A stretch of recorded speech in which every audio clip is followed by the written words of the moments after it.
Anda kembali di Apa Kabar Indonesia Malam, pemirsa. Saya akan langsung ke Mas Agung. Mas Agung, apa yang bisa Anda baca begitu ya, dan interpretasikan dari apa yang kemudian sudah disampaikan oleh Pak Prabowo dalam pidatonya mengenai jangan ada dendam dan benci, kalau koalisi tidak selalu menentang kebijakan pemerintah, ini apa yang bisa diartikan? Ya, saya melihat pidato Pak Prabowo dalam HUT Gerindra hari ini itu sebuah sequence, Mbak. Karena sebelumnya sudah ada pidato-pidato lain yang berdiri. Ambil contoh di Harlah NU itu dia menyinggung soal Menteri Ndablek dan bandel. Yang kemudian di Muslimat NU beliau juga menyinggung ada raja-raja kecil. Termasuk di situ membenturkan antara Pak Prabowo dengan Pak Jokowi. Nah, ini udah mulai nih. Nah, ketika kemarin ada pertemuan dengan pemimpin-pemimpin koalisi Indonesia Maju Plus, akhirnya keluar statement, kalau mau mengabdi untuk Republik, jangan ada dendam, jangan ada benci, luruskan niat, kita ingin kepemimpinan yang sejuk, kira-kira seperti itu narasinya. Saya lihat ini di internal untuk memastikan kabinet merah putih, birokrasi di bawahnya, itu memang sudah selesai dengan dirinya. Artinya siap mengabdi untuk Republik, tanpa ada tendensi perasaan yang negatif, kebencian, kedengkian, dendam, dan seterusnya. Tapi secara eksternal tidak bisa kita pungkiri statement ini sedikit banyak ditujukan kepada PDIP. Karena apa? Karena PDIP yang ada di seberang kekuasaan yang diharapkan bisa memahami relasi antara pemerintah dengan partai oposisi, dalam konteks ini PDIP, sehingga keoposisian yang dibangun oleh PDIP di sini keoposisian yang sifatnya objektif, konstruktif sebagaimana arahan Ibu Ketum. Kalau memang agak-agak geser-geser dikit, ya bisa jadi ada teman-teman Bang Ruhut yang istilahnya bermanuver untuk memastikan bahwa keoposisian itu memang ya dalam versi yang tetap objektif, konstruktif, tapi ya mesti ada powernya. Ya misalnya saya quote and quote ada beberapa narasi soal jangan ada matahari kembar misalkan. Walaupun statement itu awalnya dimulai dari Pak SBY ya, dalam sebuah video panjang hampir 1 jam. Kemudian sedikit banyak Bang Deddy menyitir itu dari statement Pak SBY soal matahari kembar tadi. Kemudian ada beberapa yang lain soal menghadap-hadapkan Pak Jokowi dengan Pak Prabowo, yang memang ini harus dipisah.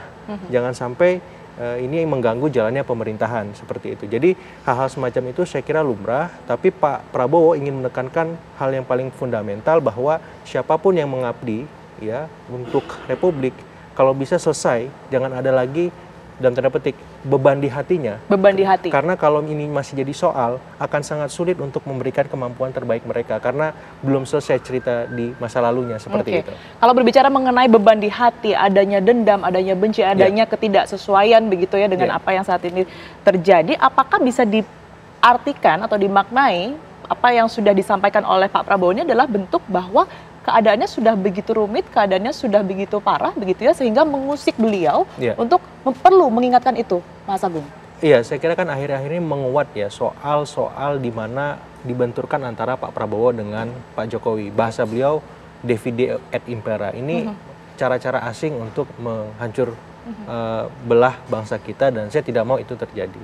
Yang kedua, memang beliau merasa sebagaimana Pak Jokowi mengafirmasi tadi di pidatonya yang diberi speech oleh Pak Prabowo, sebuah kesempatan karena Pak Prabowo ini punya approval rating yang tinggi, kemudian didukung parlemen yang kuat, akhirnya nggak ada yang berani kritik Pak Prabowo gitu.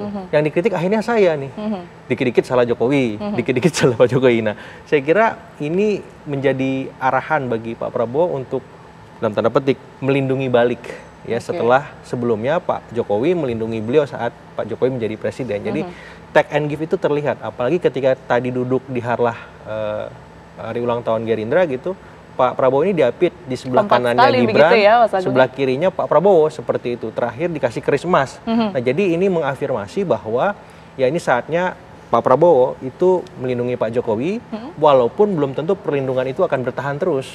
Karena apa? Karena Pak Prabowo kan punya tugas-tugas yang lebih besar, dan arahannya bagaimana kebijakan-kebijakan populis beliau bisa juga dirasakan oleh masyarakat, dan ujungnya ya suka atau tidak, karena tadi juga bicara soal pencapresan beliau di 2029, beliau harus mikirin gimana besarin Gerindra, gimana meningkatkan elektabilitas, gimana kemudian pada ujungnya masyarakat merasakan secara konkret kontribusi beliau sebagai presiden seperti itu. Oke, baik. Saya ke Pak Riza. Pak Riza tadi sudah disinggung ya oleh Mas Agung bahwa memang dalam HUT Gerindra tersebut antara Pak Prabowo, kemudian juga Pak Jokowi ini tampak kompak sekali, bahkan Pak Jokowi ini diberikan kesempatan untuk turut berpidato ya, menyampaikan speech-nya. Apa yang bisa dimaknai atau mungkin bisa disampaikan dengan adanya situasi ini, Pak Riza? Ya jadi kan kalau kita lihat ya sifat, karakter, kebijaksanaan Pak Prabowo sangat jelas ya. Beliau ingin bersatu, ingin kompak, ingin solid, ingin gotong royong, ingin bersama-sama. Beliau ini orang yang sangat menghormati para pahlawan, para senior, kemudian para pejuang apalagi, dan semua yang terlibat membantu. Tidak hanya Pak Jokowi sebetulnya, ketika acara silaturahmi Koalisi Indonesia Maju, Pak SBY juga diberi kesempatan untuk memberikan pengarahan bagi semua kita yang hadir di situ. Bahkan saya kira didengar oleh seluruh masyarakat Indonesia pengarahan yang sangat baik. Begitu juga tadi Pak Jokowi hadir sebagai Presiden ke-7.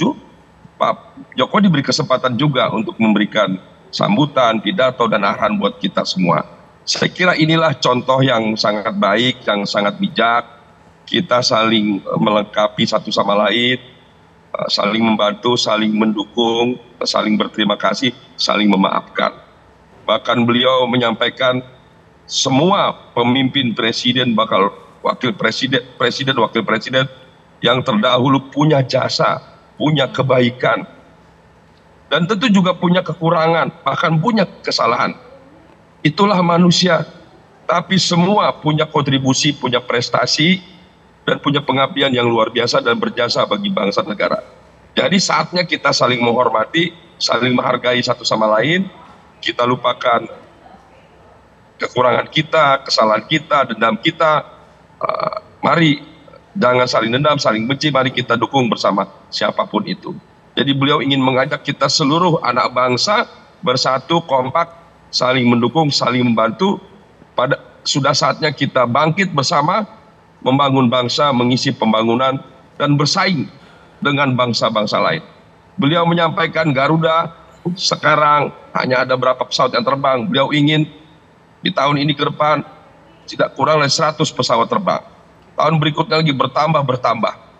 Beliau sampaikan Emirates, Dubai, Qatar, Doha, negara relatif baru, negara relatif kecil, negara kaya bisa punya maskapai penerbangan yang internasional yang luar biasa. Beliau ingin Garuda terbang menjadi penerbangan domestik yang terbaik, penerbangan nasional dan penerbangan internasional.